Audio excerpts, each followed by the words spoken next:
Ah, nuts. Your computer keeps booting up into this preparing automatic repair. It goes to the diagnosing screen and you get this automatic repair and it just keeps looping, keeps rebooting. Ah, unfortunately, it's probably your hard drive. You better shut her down, press and hold the power button. And on this Toshiba laptop, pretty easy to get into through the back access panel. You just remove these screws along the side. Getting into your laptop or your computer might be a little bit different. If you do have one of these though, remember, or another laptop, the rubber feet sometimes have screws underneath them. So you got to pop those rubber feet off. They're just like stickers. They're glued on, so they're easy to pop off, and you can put them back on fairly easy as well. You don't have to reapply any glue. So just remove that access panel and that exposes the inside, and there you go. There's your culprit, your hard drive.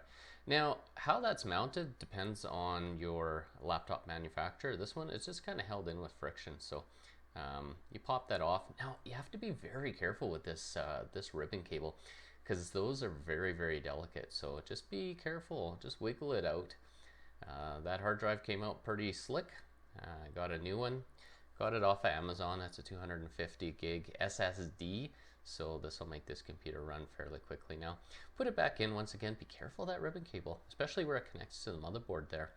And remount it the way it was mounted originally.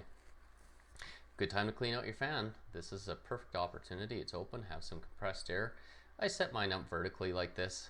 That way I have full access to the fan front and back. And you can see the ventilation holes there for the fan. There's some there as well. You don't see them, but they're there. You notice I stuck a screwdriver into the fan while I'm blowing this out. Well, I did that for a reason. The reason is you don't want that fan spinning up while you're blowing it out. You don't want to get dust in the bearings. And good time to dust off the rest of that computer as well. Get in all the areas you can. Get all that dust out of there. So you boot back up using your Windows 10 ISO disk on a floppy. If you don't have one, you can download it from the Windows 10 website, Microsoft.com, or you might have a CD, an internal or an external CD. Yeah, right. No one uses those anymore. But yeah, you just boot up using an ISO. If you're not sure how, the instructions are on the website.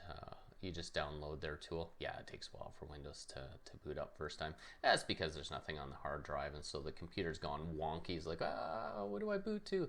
It'll find this eventually and boot up. Hurry up, Windows.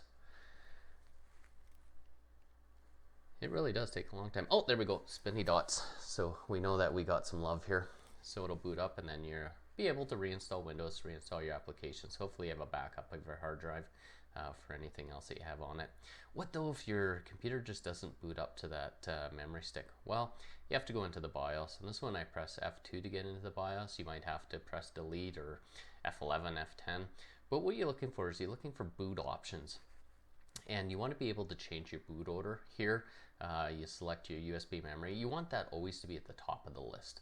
And so here I just press move up, click OK, and that's exactly what I wanted. Save and exit.